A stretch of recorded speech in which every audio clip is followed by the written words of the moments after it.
Hello guys, welcome to my new vlog. તો જો આજે તો સવારમાં બધાને નીકળવાનું છે અમદાવાદ, એટલે બધા જ વહેલા જાગીને નીકળી ગયા છે.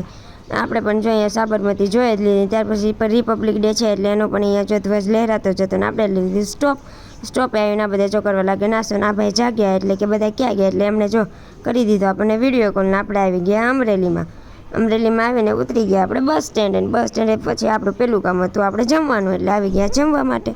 ને ફાઇનલી આપણે આપણી જગ્યાએ પહોંચી જ ગયા છીએ. અને આ જો બધું અહીંયા સામાન ને એવું બધું થેલા ને એવું ઉતારવા લાગ્યા છે. ને થોડુંક અહીંયા ડેકોરેશન કરેલું હતું એટલે એ પણ આપણે સાથે જોઈ જ લીધું. જો એકદમ મસ્ત હતું. આજે આપણે અહીંયા હતા તો નહીં. ત્યાર પછી બધું જો અહીંયા મૂકી દીધું છે. એમાં લઈ જાય છે એટલે આ બે ટ્રોલી લઈને આવ્યા એટલે આપણે ટ્રોલીમાં બધું ભરી દીધું. ટ્રોલી લઈને નીકળી ગયા આપણી હોસ્ટેલ સાઈડ. ફાઇનલી આપણે આવી ગયા આપણી હોસ્ટેલ સાઈડ ને બધા જો એકબીજાને બેગ ને એવું પાસ કરવા લાગે, કેમ કે આ બધાને ઉપર તો ચડાવવાનું બધા વિચાર કરતા હતા કેમ લઈ જાય છે. ફાઇનલી આપણે ચડાવી દીધો બધો સામાન ઉપર ને ખોલી નાખ્યો આપણો રૂમ ખોલ્યો તો કંઈક આવું હતું. એટલે પછી આને એમ થયું કે લાઈ સાફ સફાઈ કરો, એટલે જો સાફ સફાઈ કરવા લાગી. ત્યાર પછી અમે અમારું બેગ ને એવું બધું ગોઠવવા લાગ્યા. જો તમને આ બ્લોગ ગમે તો લાઈક શેર કમેન્ટ સબસ્ક્રાઈબ કરવાનું પણ ભૂલતા નહીં. બાય.